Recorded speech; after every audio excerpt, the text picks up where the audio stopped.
Bonjour à toutes et à tous, bienvenue sur le plateau de TV Vendée. On fait un point sur les infos à la mi-journée.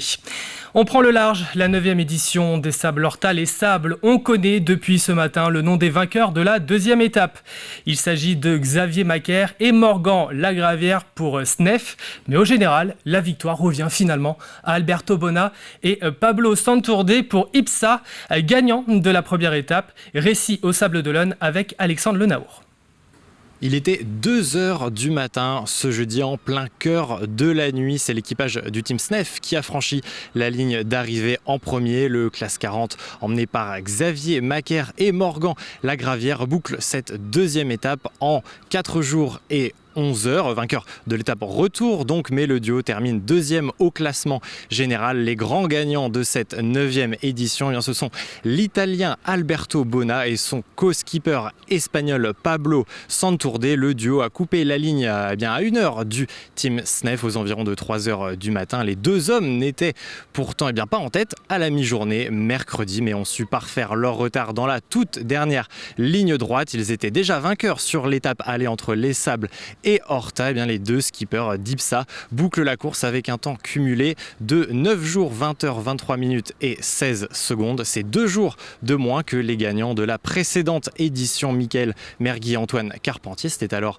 sur Redman. Prochain objectif en tout cas pour plusieurs de ces skippers, ce sera la Transat Jacques Vabre à la fin du mois d'octobre prochain. En tout cas ici sur le ponton du Vendée Globe, les arrivées continuent de se succéder. Les 10 premiers équipages sont déjà amarrés à la mi-journée et poursuivent le déchargement de leur matériel de course. Ne reste plus que 5 duos en lice. Les dernières arrivées sont pour l'instant programmées pour la nuit de vendredi à samedi. Voilà ce que l'on peut dire sur cette 9e édition des Sables Horta Les Sables. D'ailleurs, dans votre journal du soir à 18h, on aura la réaction de Xavier Macaire. Plus dans les terres, à La Roche-sur-Yon, précisément, une question fait débat. La sécurité des enfants. Certains passages piétons posent problème. Les parents d'élèves de l'école primaire Jean Boulin, inquiets, ont manifesté. Ils réclament plus de sécurité pour leurs enfants. Objectif, faire réagir la mairie, armée de pancartes et de gilets jaunes. Ils ont assuré eux-mêmes la circulation. Diane Delangle. Face à l'établissement Jean Moulin, voici le passage piéton problématique. Simplement surélevé et sans feu tricolore, contrairement à celui plus haut dans la rue. À 16h30, boulevard Branly, la circulation est dense. Difficile pour les enfants de traverser. L'association de parents d'élèves a donc choisi de mener une action. Pour les alerter sur la dangerosité de ce passage, pour lequel il y avait avant un agent pour faire traverser la route, mais depuis quelques mois il n'y a plus d'agent.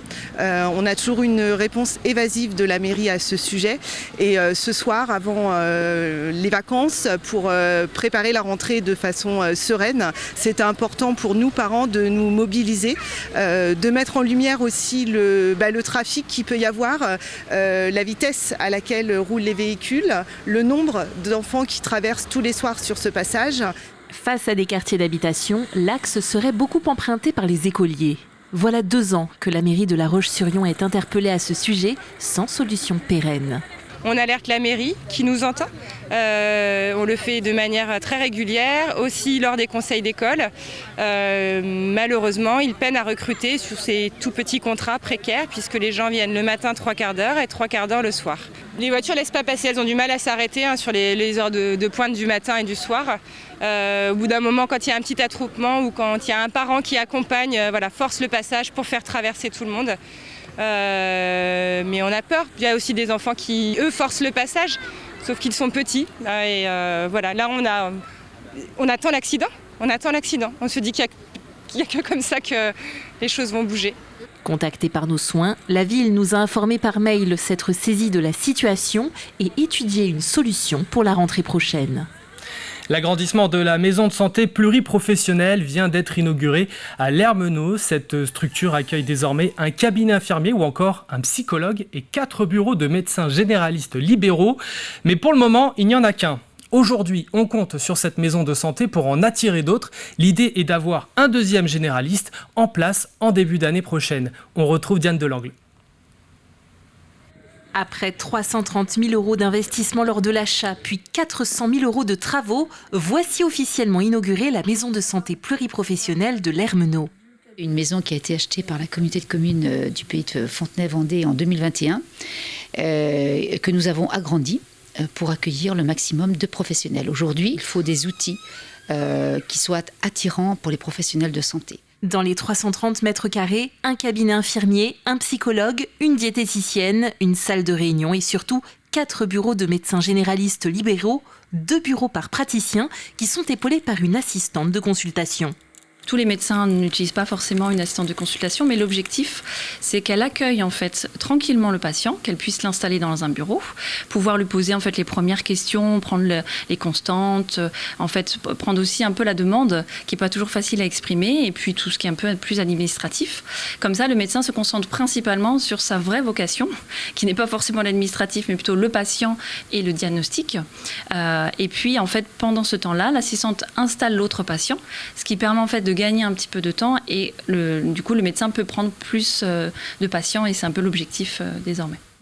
Le docteur Pouplet est actuellement le seul généraliste en place à l'Hermenot. Il compte sur la maison de santé pour en attirer un second. À mon avis, c'est nécessaire parce que l'aspiration des jeunes médecins qui veulent s'installer en particulier dans le milieu libéral, le travail en équipe, c'est-à-dire au sein d'une maison de santé, et le travail avec assistante de consultation, c'est plébiscité. Ça les aide et aussi ça les rassure un petit peu au début, le travail en équipe et la présence d'une assistante. Ça permet de gagner un peu de temps, mais ça permet d'améliorer la qualité des consultations, de la prise en charge, de la prévention, du dépistage d'une manière très très importante. L'installation du second médecin généraliste pourrait avoir lieu d'ici le début de l'année prochaine. Des pistes seraient étudiées.